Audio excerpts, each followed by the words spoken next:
Hey YouTube, how's it going? Kevin Cleary here with a knife video for you. And today I want to discuss some features that I wish were included or thought out or applied, maybe principles applied to every knife. And so I'm going to start each of my categories with I wish every knife had, okay, and then ... And I want to see in the comments you guys participate. So I've got one piece of swag from Southern Edge Knife Works left. The t-shirt's been given away, the wallet, but I've got a hat. And so I'm going to give the hat away to whatever comment I think is the best. All right. And so you guys go ahead. If you want to upvote other comments, I'll take that into consideration, or give thumbs up to other comments. I'll take that into consideration. I'm going to share with you my list. And so what I'm looking for in your comments is originality, thoughtfulness. Okay. And so go ahead. I'd love to see you participate down below. And what I'm going to do is, yeah, whatever comment stands out the best. I'm not necessarily going to give it to whoever gets the most upvotes, but I will definitely take that into consideration, and somebody will get a Southern Edge Knife Works cap shipped out to them. Okay, so let's go ahead and get into this. I wish every knife had accessible mechanisms. Okay, so I don't care whether it's a thumb stud or a spider hole or a lock bar or, you know, a thumb disc, whatever the case may be. I want every knife to have, you know, here's a good example. I wish every knife could have, you know, features. This is the Kaiser Odin that would allow me to just easily, anything that I have to touch, anything that I have to get a hold of, make it easy for me. Okay, so I don't want to have to be digging my finger in here to get access to the lock bar. I don't want to have to be fighting to grip the opening hole. You know, I don't want to be kind of wondering if I can Spidey flick this, if I can hold my hand just the right way. Just make everything easy for me. Make the flipper tab easily accessible and comfortable. All right, make the lock bar easily accessible and comfortable. All right, get the detent dialed in so that I'm not fighting to work the knife. All right. So, and by the way, guys, I don't care what mechanism it is, right? It could be a thumb stud deployed back lock. It could be a liner lock. It could be a frame lock. Like, I don't care what particular features this has, even if we're talking about a fixed blade. All right, make sure that I can get the knife in and out of the sheath without fighting with it. You know, we've all had those fixed blades where, you know, I'm thinking, man, I've got a reef on this to get it out. I'm afraid to cut myself. It just doesn't work. So the stuff that, you know, I have to do over and over again anyway, you know, I've got to get at this lock bar. All right, and this I'm going to pick on a little bit. There are a lot of Spyderco compression locks where the lock bar is hard to get a hold of, and especially the Tai Chung Spydercos, they tend to round this corner off, making your finger inclined to slide off of it and make this space smaller. And I'm like, who's doing this? You already know how to make a compression lock work. You've done it. So just do the same thing over and over again. How hard is that? So I want everything to be accessible, right? I don't want to be fighting to unlock the knife. I don't want to be fighting to deploy the knife. How many times have we seen thumb studs? I don't have an example here. Actually, I don't even have an example. Oh, here's a knife with thumb studs. Okay, so, you know, on this hinderer, I can get at this thumb stud pretty easily and flick the knife out. But I've had so many knives where the thumb stud is really difficult, and you have to kind of work out, how do I get my finger in there in such a way that I can deploy the knife? And I don't want to figure that out. It should be blatantly obvious the second I get the knife in hand. So I wish every knife had accessible mechanisms and features, right? Anything I have to touch, I should be able to get a hold of it easily. The next thing I wish, and this one is going to be a little tougher to discuss with the knives that I have here, but the next thing that I wish is that every knife had large, stable washers, okay? Now, the very best, outstanding example is Chris Reeve.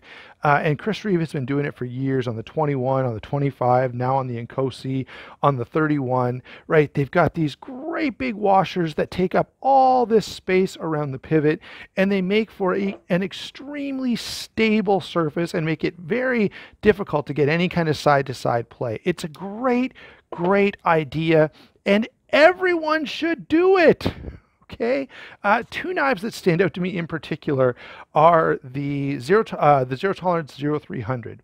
I remember getting that knife and looking at it from the side, and it did have one large washer that was quite big, but then the other one was super duper small to accommodate the lock bar. And I'm like, well, rework your design a little bit to accommodate a bigger washer. It makes the knife better.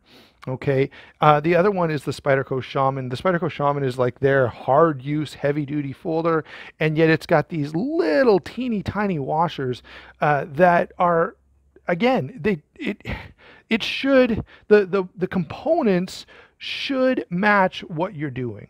Okay, so think of it this way. I could take, I don't know, the chassis from a Ford Fiesta, and on the top of that chassis, I could put, a big square box looking design. And then I could take the little tires off and I could put big tires on it. I guess I'd have to extend the axles or something outside of the edge of the frame. But I would still be sitting on a Ford Fiesta frame. And there are a lot of so-called hard use folders where they've taken a very light use design and just given it big components, right? And that is not a hard use knife. Okay, take a clue from, I think the best example is the Chris Reeve knives in Cosi, of a knife that's all the components are big and overbuilt and heavy duty. That's how you do a hard use knife. Okay, so the biggest one, my biggest pet peeve on this, and by the way, I've got a bunch of knives with bearings here, but I'm moving on to bearings in a second. The biggest thing is to make those nice and big. Now, you can't do exactly the same thing with bearings, all right? If you insist on having bearings in your knife, which is fine. I like knives with bearings, but I really like knives with dual row bearings, okay? This guy has dual row ball bearings. The best example is something like, some Shirogorovs or the Real Steel Megalodon, or even there's a couple other models, the Metamorph, I think. Anyway, a number of Real Steel models also used roller bearings. And roller bearings are the best solution to this problem if you're going to use bearings. The action that they produce is phenomenal. And it's been demonstrated that they can deal with more lateral force than roller bearings. In fact, there's a video out there somewhere. I'm not going to bother finding it, but they did tests where they, loaded these bearings, and they tried to figure out which bearings distribute the load best and function the best under a heavy load, and roller bearings were by far the best. So just use them, right? I can't believe that it's so much more expensive that we're stuck with, the cheap little plastic bearings that we're seeing in bearing flippers these days. All right. The next thing is, I wish every knife had a clip with room. Okay, so by that I mean two things. Number one, I want the clip to have space in here. Okay, that is under the clip for my pants to fit under there. All right, and I've got lots of good examples here of knives that actually work pretty well. This one even isn't that bad because it's a spring clip. Actually goes in and out of pocket well, but it's going to be a good example of another little hiccup that I sometimes find. But lots of examples. These all have a decent amount of space, and I don't have any problem getting these guys in the pocket of my 511s. Okay, a standout example of that is this guy. This is the We Knives 037. They did a great job of both indenting this and making it less noticeable in hand, but also leaving a lot of room. So make sure that there's room, one, under the clip, like down in this area for my pants, but two, that there's room to get them in my pocket. All right. We all know, and the other day, the Knife Junkie did that really long marathon sort of town hall meeting that was really cool. It was enjoyable to be a part of it. One of the things that Greg Medford said is if you're carrying a pocket knife, you're going to use the clip likely 3-4 times a day. You may never use the blade, right? If you go through a day and you don't have to cut anything, you're still going to use the pocket clip a number of times. You're still taking that knife in and out of your pocket, at least in the morning, and then again in the evening when you change out of your pants, and probably more times than that.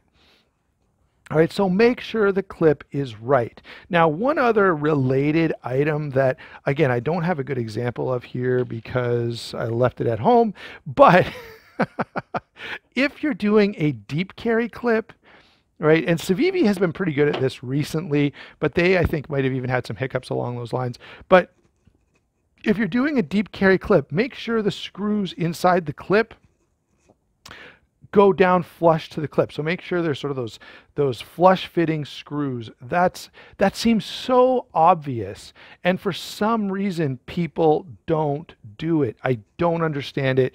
It's one of those problems that everyone knows the solution to. You know, it'd be like trying to roll something. You're like, you know, I wish there were just some mechanism that was meant for rolling. I just don't know how to do it. And you know, then there's this painfully obvious solution right in front of you. So make a clip that has room and that doesn't have the screws interfering with that room. All right. Let's talk a little bit about fixed blades for a minute before we carry on. Let's make sure that fixed blade sheaths have good retention, are as minimal as possible, and have some nice mounting options. Okay, first of all, I can say in general, I wish all knives, at least all EDC fixed blades, had Kydex sheaths.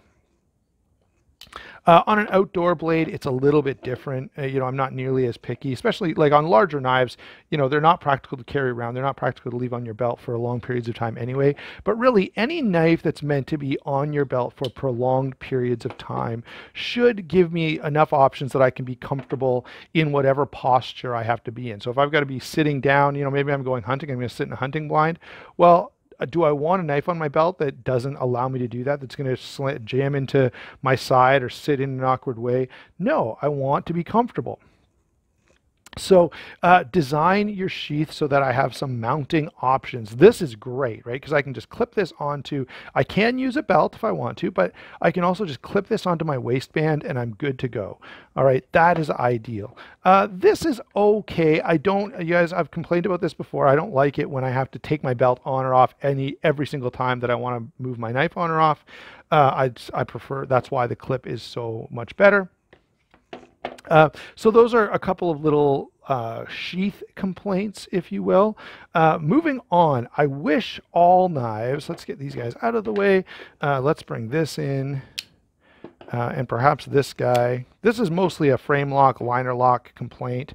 Yeah, here's another good example. I guess I should have them lock side up if we're talking about locks. Okay, I wish all liner locks, all frame locks, any lock that works by, you know, I guess subframe locks as well, whatever you want to, you know, whatever else we want to add to the list. I wish they all had good geometry. Right? And again, this is something you can pretty easily test for. Make sure that factories who are making these knives, you know, do some spine wax, try to wiggle the blade around, make sure. And of course, one thing that has been pretty well documented, and this is old, like from when before even I got into knives, people had complained that the Spyderco military had a bad habit. After it was a couple of years old, it would develop some lock slip. And the lock slip was because the tang was rounded, and kind of as you moved over into that round space, it got really steep, and therefore as this gets steeper, right, it's more likely to slide than lock. So on a flat surface, of course, it's more likely to lock. And pretty well everyone knew the solution to that was, hey, let's make the flattest lock surfaces possible, and then we'll make both of these surfaces out of good materials so that they don't wear unduly. Okay, so I wish all folding knives had good lock geometry. I don't want to see any sliding. I don't want to see any ability to push this further over. I guess that's also partially just flexibility in the knife. So all I would say about this is, if you're making a knife, take your time. Okay, make sure you're getting it right. And then once you've gotten it right, you should save those numbers somewhere, okay? There are a few companies who, you know, We Knives, Riot, they do a great job consistently of lock geometry and detent, just the overall lock function in general. Okay, I don't like every Riot knife, I don't like every We knife, but I'm pretty confident with any of the ones made in the last few years, at least, that the lock geometry is going to be good. okay, as well as just the overall deployment and all that kind of stuff. All right, next up, I wish all knives had hollow grinds. All right, now this is more geared toward all EDC knives, and I know I don't have a single hollow grind in front of you, and so that demonstrates this is not like, I'm not saying any knife that doesn't do it is just a piece of garbage. That's not what I think. But I do feel, you know, I definitely like bigger, heavier duty, more robust blades. And that can become a problem for, you know, slicing tasks, for a knife to cut well. And one of the ways you can ensure that your knife will still cut well, and I think the most reliable way that results in the best performance, is to do a hollow grind. Flat grinds are great. Okay, I like a good thin flat grind. There's a great example right there on the Manix 2 lockback. However, I don't know what kind of gunk I got on here. Let me see if I can wipe it off a little bit. However, you know, you can definitely feel a difference. If you take this knife and you start pushing it through a material, you know, that's even got a little bit of adhesion to it, whether, you know, it's rubber or, you know, paper that's thick or heavier, anything that doesn't just move past this with zero or very little friction, you're going to notice a big difference between this and a hollow grind. I don't know why I left my 8010, but my 8010 is one from the original run with the hollow grind, and I just love it. And you can feel a huge difference even on a knife like this with great geometry. If I take this and I'm cutting through cardboard and I start pushing this through a bunch of cardboard, especially if I get 2, 3, or 4 layers, you can feel an immediate difference between this and the 8010. And I'm pretty sure I'm not the only one. I think like Nero Knives has done a couple of videos discussing this. Cedric Nada has done a couple of videos discussing this. They work really, really well. Now, again, I'm not saying that every knife must have a hollow grind. I've got lots of knives here that I really enjoy with flat grinds. I've got lots of knives that I really enjoy with zero grinds, or with, I especially do like Bark Rivers with their convex zero grind. I think that's really an effective way to solve a problem. But I'd like to see a lot more hollow grinds in general. Like these two knives in particular, I think to myself, imagine if this and this had the same kind of hollow grind that you get on a Sebenza 25 or a Sebenza or an Inkosi, right? Same edge geometry, same everything else, just with a similar large hollow grind. I think it would just take the performance to a new level, and that would be really, really cool. Thinking of steel, let's go on and say I wish every knife had better steel. Now, obviously, I've got a bunch of standout examples here that have really, really good steel, but there are so many knives out there, especially if you start getting into the budget range, that choose steels that I feel like are unnecessary. Okay, so look, there are lots of cheap so-so steels out there that you can use to get okay performance and lower the production cost of your knife, so you can hit a particular price point that you're trying to hit. Okay, no question.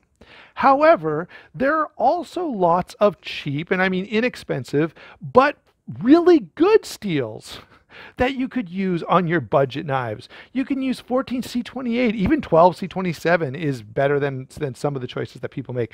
9CR18 MOV, you know, Cedric Nada got great performance out of that steel, and it's still a very, very budget-friendly steel. So if you're making your knife right now in 8CR13 MOV or 440C, why not switch to something that's going to cost about the same, but it's going to improve the performance on your knife? And I think there are better choices that can be made out there. All right. The other thing, now this is more of a negative. I'm going to have a couple of two things that I kind of wish would go away. All right. But I would also like to add at this point, quit using steel as a marketing ploy. All right, there are so many companies out there that seem to say to themselves, hey, look, if we can use M390 steel, everyone loves it, it's the best steel out there. It doesn't matter how good of a job we do. All we need to do is make sure we can put M390 on the box. The heat treat can suck, the edge geometry can suck. Doesn't matter, as long as it says M390, people will buy it. And sadly, there's a lot of truth to that. But I think most of the blame, yes, part of the blame goes to the knife community who listens to bozos like me on the internet talk about how certain steels are good. But it easily gets oversimplified. And so we just say M390 good, I don't know, 154 cm bad, which is actually not true. But people in the knife community tend to sometimes fall into that kind of trap, and they go, I want the best steel that I can get for my money. So if this, I don't know, $150 knife, I've got three $150 knives here. One has 154 cm, one has 20 CV, one has M390. Well, I'm going to pick the M390 one, okay? Even if, the edge geometry might suck, the heat treatment is questionable, well, so the community is partially responsible for that, but more responsible is the company who said, hey, it doesn't matter if the heat treat sucks. It doesn't matter if the edge geometry sucks. As long as it says M390 on the blade, it's going to sell. That's really, really frustrating. All right. The same is true of a number of other features, axis locks. I've had axis locks that weren't good, that weren't accessible. Compression locks, same thing. I know compression locks sell, but how about make it good first instead of worrying just about selling more products? All right. And so this brings me to one final thought that I want to leave you with. All right. There are a couple things I wish would go away. One is FRN. It's not the worst thing in the world, but why not just use G10? It's so much better. Secondly, laminated carbon fiber. Why not just call it a sticker? Right? We put a sticker that looks like carbon fiber on this knife, and we now want to charge you $100 more for it. Well, don't do that. If it's not real carbon fiber, just don't bother. All right. But here's the thing that maybe makes me annoyed about this all at the end. Companies need to worry about making good knives. If you make good knives, and this could be more broadly applicable, but if you make good knives, people will buy them. Okay? What I feel like often happens is, here's this knife design we want to come out with. What can we get away with? What is the cheapest possible way we can make this knife and still sell it? All right. And that is a horrible approach, because you're going to compromise on things that shouldn't be compromised on. And I think there are ways to keep a knife in the budget range without making it crap. Okay. There are lots of ways, and there are lots of knives that are in the budget range but are not crap, that are actually great knives. But where companies tend to get into trouble is when they start to think about just selling and making money rather than making good knives. So that's my final thought. I'd love to hear your comments down below. Again, remember, tell me what you think every knife should have, and if you come up with something really awesome and it's a great comment, I'll definitely, I'm going to send this hat out to somebody. So it's the last bit of swag I have from Southern Edge Knife Works, and I'll pick a winner after some contemplation. Maybe I'll even share it with some other friends of mine, and we'll work together and pick somebody out and send stuff out. All right, thanks a lot, guys. Don't forget to like and subscribe. Don't forget to check out the channel sponsors down below. Huge, huge, huge help to the channel. We will talk to you soon.